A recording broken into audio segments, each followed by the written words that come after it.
Welcome to the deep dive. Hmm. Today, we're going way back in time to explore the Torah. Okay. But don't worry, you don't need, a yarmulke or a degree in ancient Hebrew to follow along. Right. We're using the Torah for Dummies by Arthur Kurzweil. Oh, nice. And it's perfect for someone like you who wants to get to the good stuff without feeling like they're, back in Hebrew school. Exactly. And what's really cool about this book is that Kurzweil comes from this long line of rabbis and scholars, Uh-huh. but he writes in a way that anyone can understand. Yeah, Like his whole goal is to make the wisdom of the Torah accessible to everyone. I like that. Whether you're familiar with Jewish tradition already or just curious about, one of history's most influential texts. That's great. So let's jump right in. What are some unexpected things that we can learn from the Torah, even if we're not exactly Torah scholars ourselves? Well, one of the first things that Kurzweil points out is that the Torah isn't just one book. Okay, It's actually two parts. two parts. Yeah, there's the written Torah, Ooh. which is the 5 books of Moses. Right. And then there's the oral Torah. The oral Torah, what's that? So think of it this way. A country has a constitution, Okay. the written document, Yeah, laying down the law. right. But then you have centuries of legal interpretations, court rulings, amendments. Oh, I see. That's kind of like the living part of the law. It's always Okay. evolving. Great. The oral Torah is similar. It's this ever-growing body of interpretations and applications of the written Torah Interesting. that keeps it relevant across millennia. So it's like having a running commentary to make Mhm. sure that the Torah stays applicable no matter how much life changes. Precisely. And this is where it gets really interesting. Okay. Kurzweil gives this example of an eye for an eye, Oh, yeah. which a lot of people misinterpret as a call for revenge. Yeah, it's a phrase that gets thrown around a lot. Right. But the oral Torah clarifies that it's not about literal revenge. Oh. It's actually about financial compensation for damages. Huh. It's a legal principle, not a violent one. Wow, that really changes things. Yeah, this misinterpretation of taking eye for an eye, literally, Yeah. it's fueled a lot of conflict throughout history. Right. So understanding the oral Torah helps us grasp the true message of Judaism, which is one of peace and justice. So the oral Torah adds all this nuance and prevents these potentially harmful misunderstandings. Exactly. And this idea of searching for deeper meaning runs throughout the whole Torah. Okay. For instance, the 6 days of creation. Right. Those aren't meant to be literal 24-hour periods. So what do they represent then? Well, they represent stages of creation. Okay. Each one is like this cosmic puzzle box hiding profound secrets about how the universe works. Whoa. It encourages us not to just take things at face value, Yeah. but to keep searching, questioning, exploring for a deeper understanding. Like a cosmic treasure hunt hidden within the text. I like that. That's really cool. And speaking of mysteries, Okay. the Torah also touches on something called the Tetragrammaton. The tetra what now? It's that 4-letter name of God, Oh, right. YHVH, Okay. which appears thousands of times, Yeah. but is actually forbidden to pronounce. Oh, yeah. I've always wondered about that. Have you? Why all the secrecy? That was considered too holy for casual use. I see. It represents a concept so profound, so beyond human comprehension, Yeah. that we simply can't put it into words. That gives me goosebumps. Does it? Even if you're not religious, it makes you think about, the vastness of what we don't know. Yeah. Those mysteries that are just beyond our grasp. It certainly does. Hmm. And it leads us to another often misunderstood concept, the idea of the Jewish people being chosen. Yeah, that one can be tricky. It can. I've heard interpretations that sound, well, a bit elitist. The key is understanding that chosenness isn't about superiority. Okay. It's about responsibility. Responsibility. The Jewish people have these specific commandments, the 613 mitzvot, Right. which guide their relationship with God and the world. Okay. But it's not like everyone else is off the hook. So there's like a set of rules for everyone else, too. Exactly. That's where the 7 Noahide laws come in. Okay. These are universal laws meant for all humanity.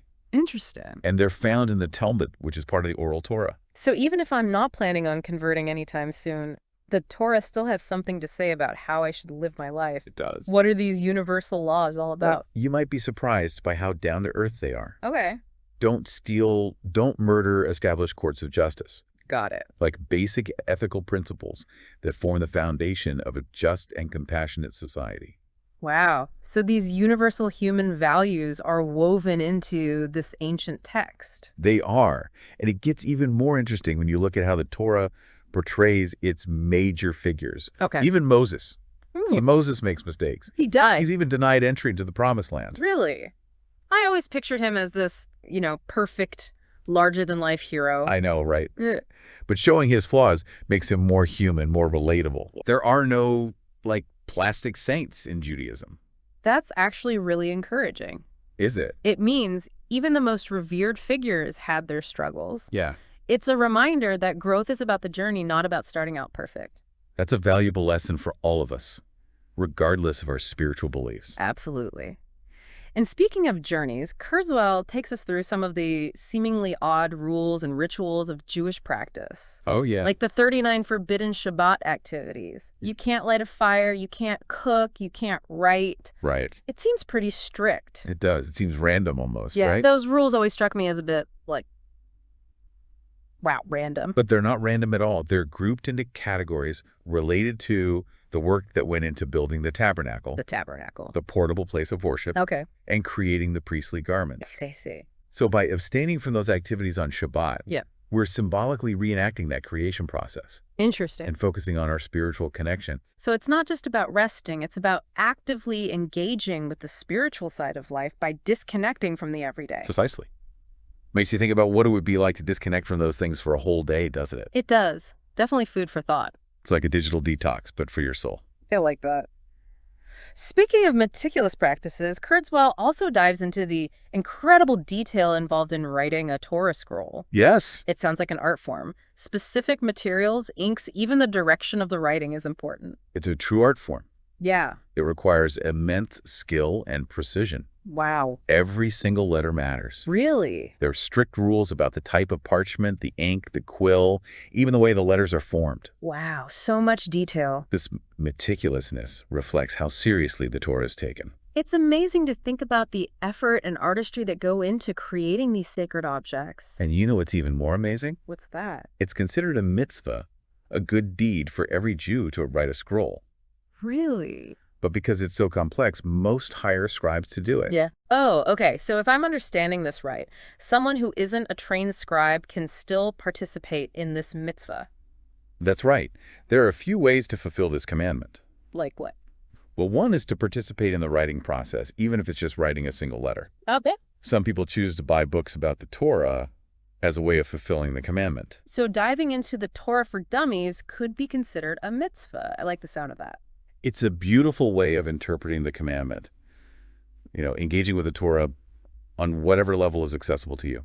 This whole idea of multiple levels of engagement reminds me of something else Kurzweil mentions. What's that? The 4 different levels of Torah interpretation. Ah, yes. He calls them Fishat Remez, Drosh, and Sod. Okay. Each one offering a deeper layer of understanding. Wow, 4 different levels. You've got to break this down for me. Okay, so the first level, Fishat. Okay. That's the most straightforward. All right. It's the plain, literal meaning of the text, like what you'd get from a direct translation. Okay, I get that one. But then we move to Remez, Remez. which means hint. A hint. This is where you start to look for implied meaning, symbolism, connections between different parts of the text. So you're starting to read between the lines. Exactly. Then there's Drosh, Drosh. Okay. meaning moral. Moral. This is where you extract ethical and moral teachings from the text. Right. You draw the lessons for how to live a good life. So it's not just about what the words say, it's about what they teach us about being better people. Right. And finally, we reach Sud, Sud. meaning secret. Oh, okay. This is the mystical level, mystical. where you explore the hidden esoteric meanings of the Torah, Right. delving into Kabbalah and Jewish mysticism. Wow, that's getting deep. So you're saying the Torah can be read on all these different levels, from the literal to the mystical? It's quite remarkable, isn't it? Mm. And it explains why the Torah has been the subject of such intense study and debate for centuries. Yeah. There's always something new to uncover, depending on which level you're engaging with. So it's almost like there's a Torah for everyone. In a way, there is. And it gets even more intriguing when you consider the idea of Bible codes. Bible codes. The theory that there are these hidden messages encoded within the Torah Okay. that can predict future events. Oh, yeah. I've heard about that. Have you? Isn't it kind of controversial? It is. But Kurzweil presents it objectively. Okay. Explaining the different techniques people use to try to decipher these codes. Right. Whether they're real or not, The search itself reflects that same yearning to find deeper meaning within the text. So whether you're a scholar poring over commentaries or someone trying to crack a code, you're engaging in that same search for hidden truths. Exactly. And that's what's so fascinating about the Torah. Huh. This ancient text still has the power to spark curiosity and inspire different ways of thinking, from the scholarly to the mystical. Okay, now I'm really curious about those codes. Are you? But before we get too sidetracked, maybe you can take a virtual field trip and peek inside a Torah synagogue service. Well, I like that. It's a fascinating ritual full of symbolism and tradition. It is Kurzweil walks us through it step by step from the procession of the Torah scroll, Okay. which is adorned in its finest ornaments. Wait, he mentioned something about the Torah scroll being dressed. He did. That sounds interesting. Tell me more. Well, the scroll is adorned with various ornaments. Like what? A mantle, a breastplate, even a crown. Oh, It's like treating it like royalty. wow. And the removal of these ornaments before the reading is a whole ceremony in itself. Really? It adds to this sense of reverence and anticipation. Wow, I had no idea there was so much ritual involved. There is. Mm. What else happens during the service? Well, the Torah is divided into 54 weekly portions. Okay. So the entire text is read aloud over the course of a year. So if you attend synagogue every week, you'll hear the whole Torah in a year? You will? That's pretty cool. What about those scribes who write the Torah scrolls? Yeah. I'm still amazed by the level of detail involved. It's truly remarkable. Yeah, The scribe can't even write from memory. they can't. No, they have to constantly refer to a corrected text to ensure absolute accuracy. Wow. Even a single error can render the entire scroll unusable. Talk about pressure. No doodling in the margins for these guys. Not a chance. It's serious business. Mm. And if an error is discovered, there's a whole process for repairing the scroll, all to preserve the integrity of the text. This makes those ancient scribes sound like the guardians of history, carefully transmitting knowledge across generations. That's a great way to put it. Yeah. They play a vital role in preserving and transmitting the Torah's wisdom. Okay, this has all been so fascinating. But before we wrap up this part of our deep dive, I have to ask about the laws and customs that might seem a bit unusual to a modern reader. Okay. Things like kosher dietary laws.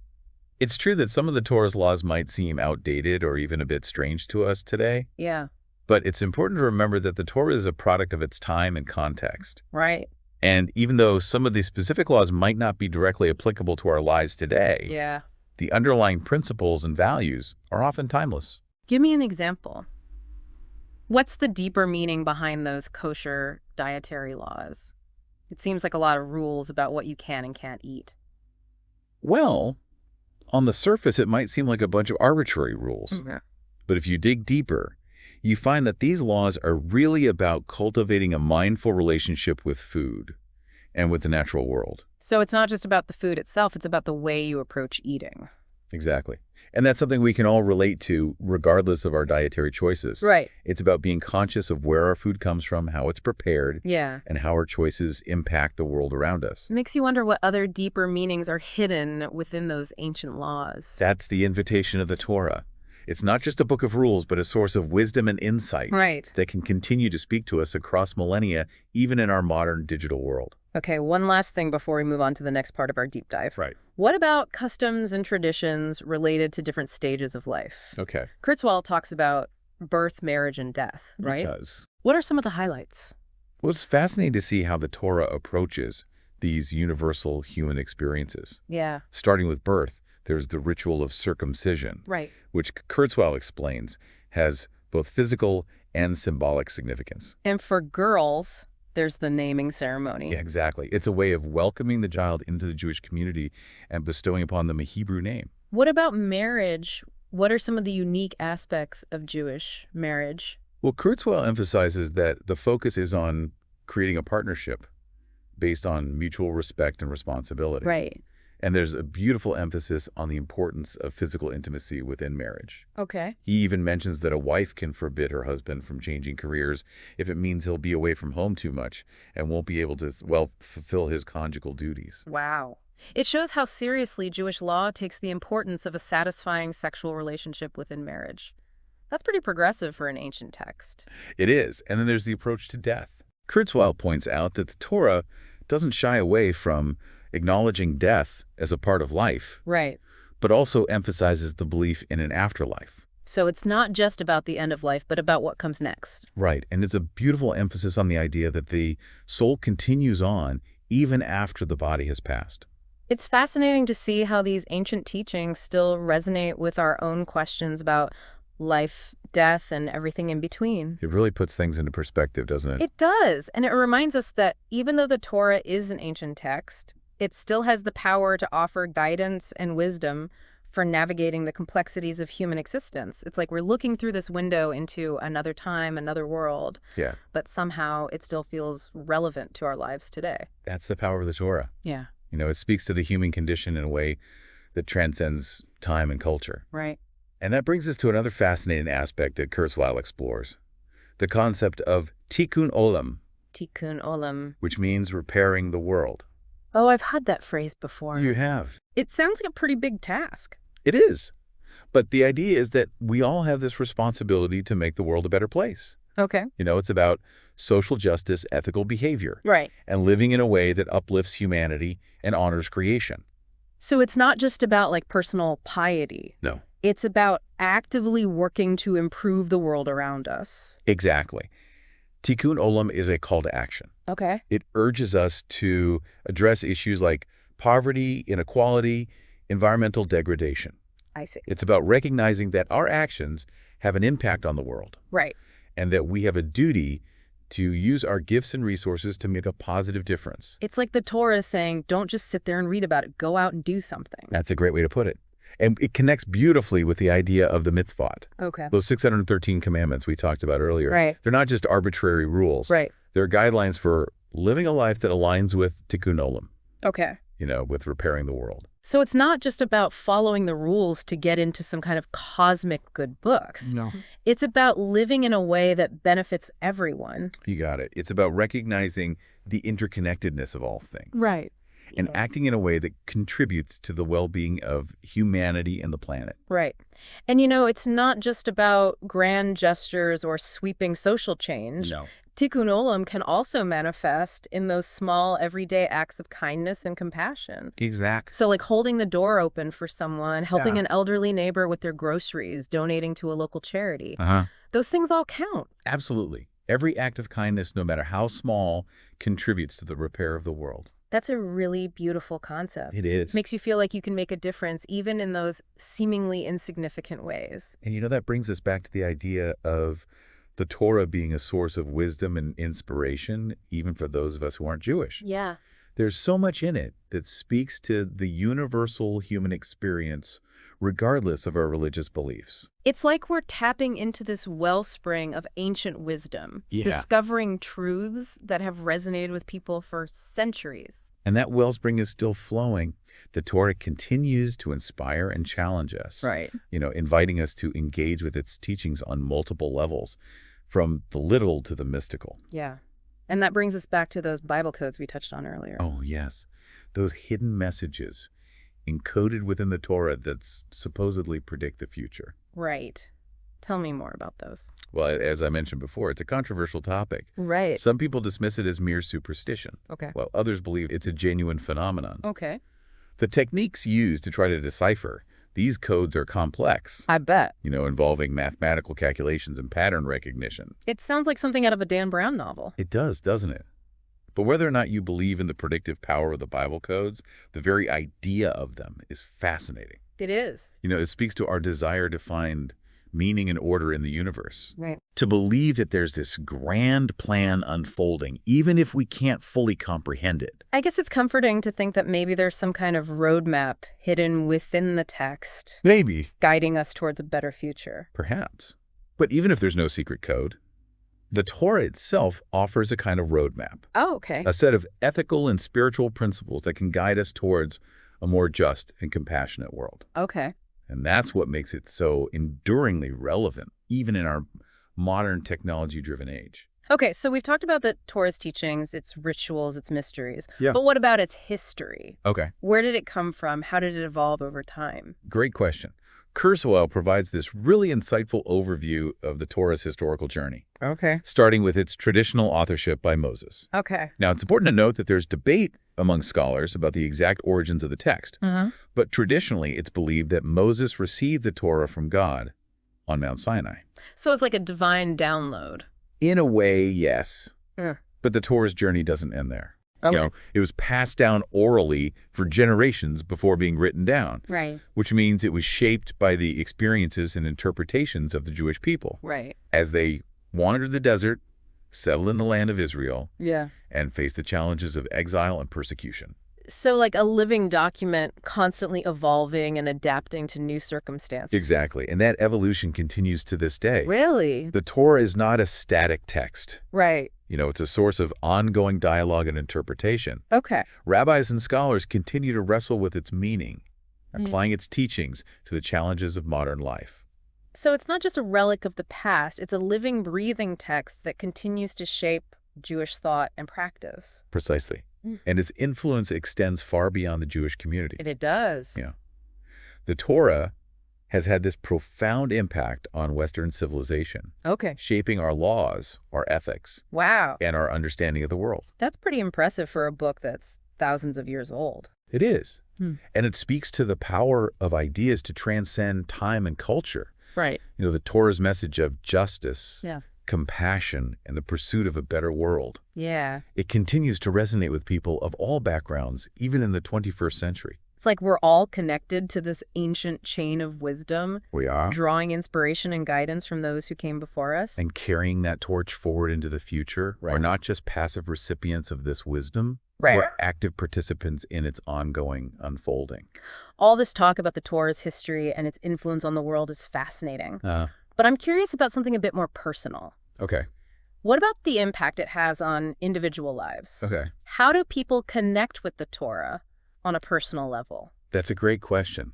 Yeah. Kurzweil touches on this in his chapter on Jewish spirituality. Oh, okay. He emphasizes that the Torah is not just a book of rules, it's a guide to living a meaningful and fulfilling life. So it's not just about following the letter of the law.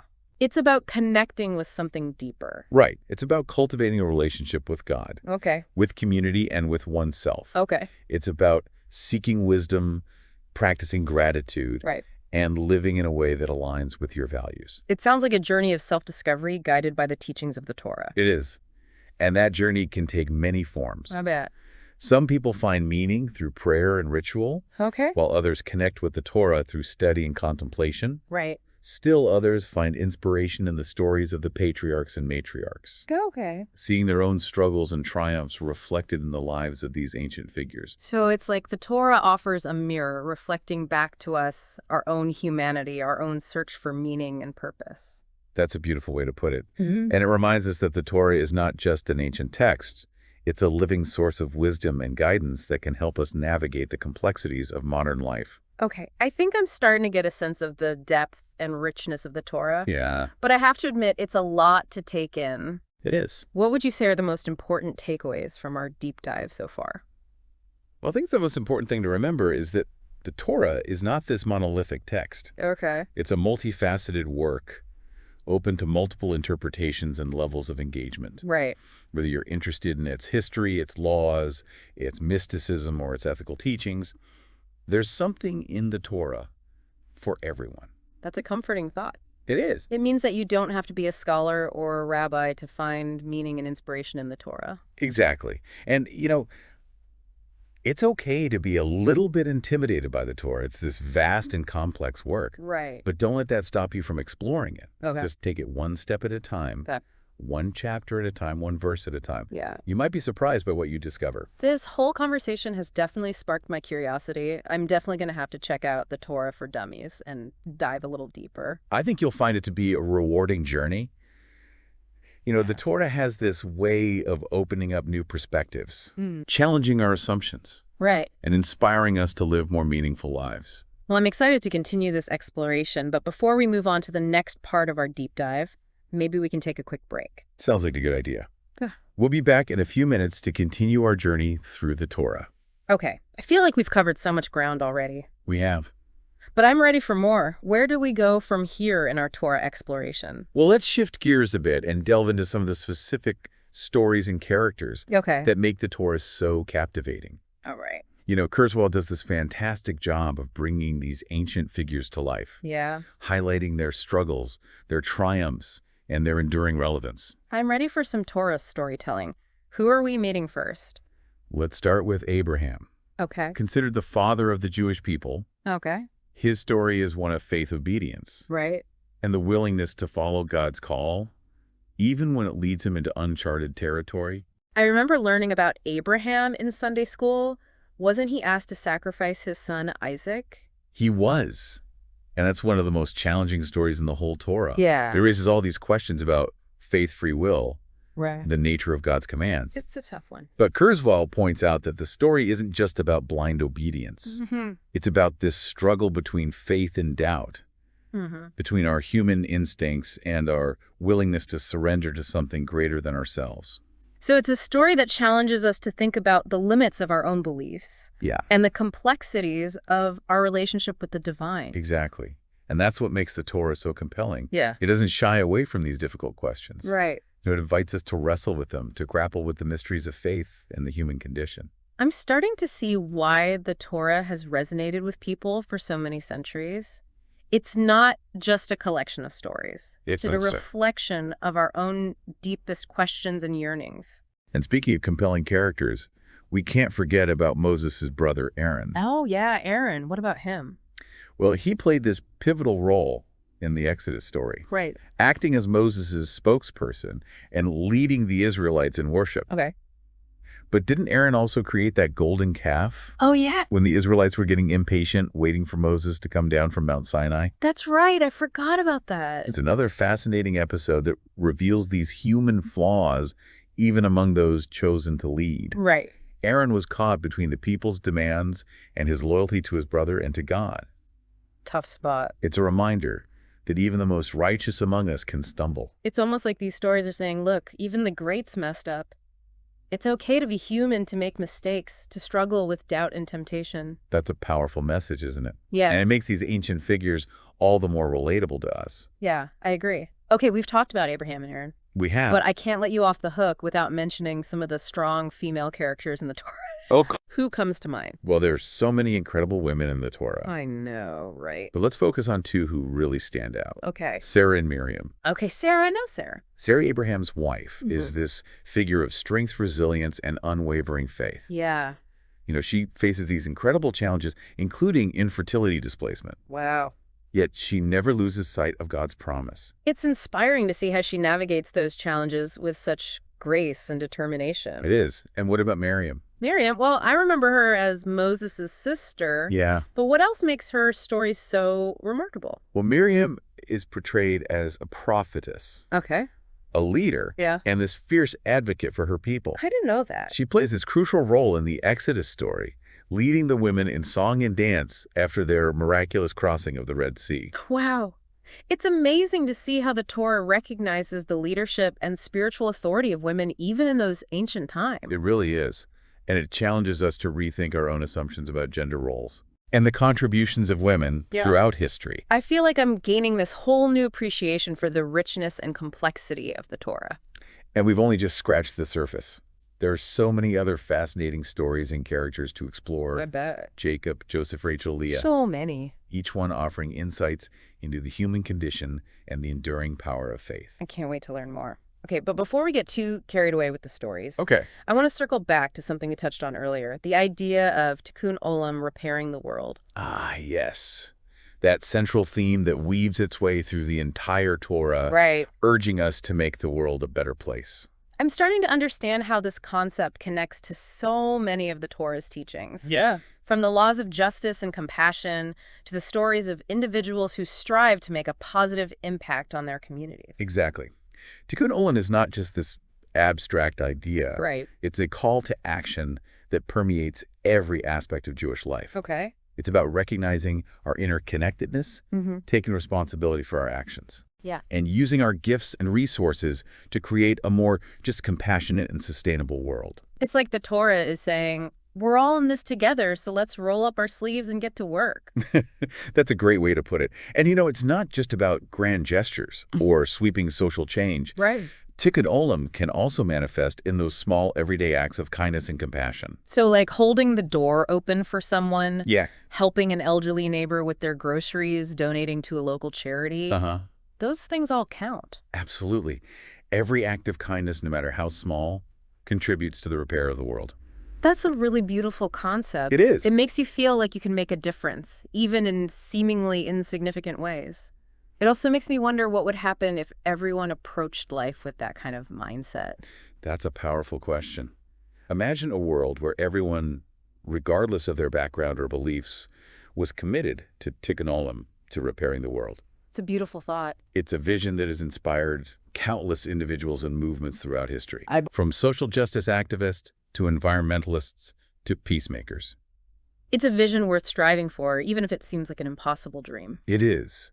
And it makes me realize that the Torah isn't just this book of ancient stories and laws. Yeah. It's a blueprint for a better future, a guide to living a life of meaning and purpose. I think that's a beautiful way to sum up our deep dive into the Torah. It's a text that continues to challenge us, inspire us, and offer us wisdom for navigating the complexities of human existence. I think so too. Yeah, It's been a joy to explore these ancient teachings with you, likewise. and I encourage you to continue this journey of discovery on your own.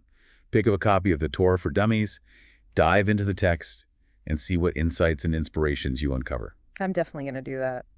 And for those of you listening, thank you for joining us on this deep dive into the Torah. We hope you've gained a new appreciation for this ancient and influential text and its message of wisdom, compassion, and the pursuit of a better world.